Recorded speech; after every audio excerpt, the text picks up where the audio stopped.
Mai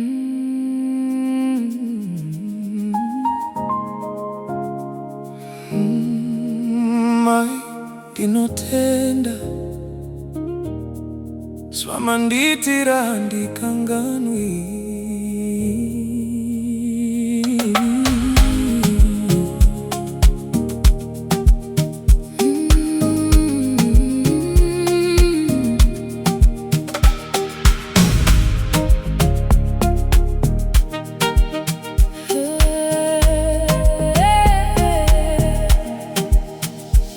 Vakandibata ndichiri mudiki, muchindichengeta nerudo rwenyu.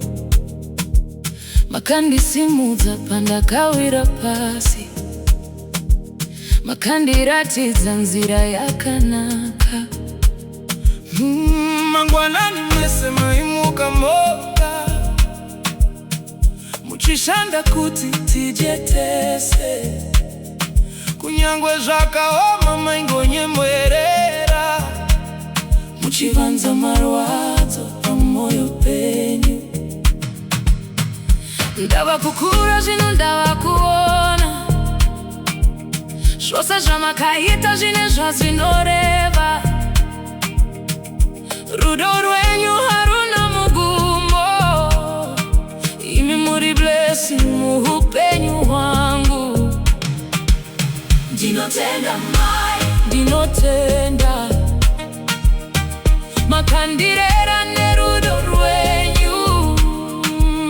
Ndinotenda mai, ndinotenda ndiri pano nekuda kwenyu. Mai, handikanganwi zvamakaita. Mai, muri moyo wangu wese.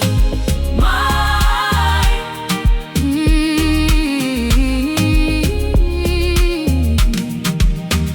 makandidzidzisa kuremekedza netsika dzedu nemagariro. Makandiratidza kuti ndirambe ndakasimba, kunyange nyika ikanditadzira. Pandakanga ndichitsva maiva pedyo, muchinditi mwana sacha. Minamato yenyu yakandivakira nzira, ndikasvika pano nhasi.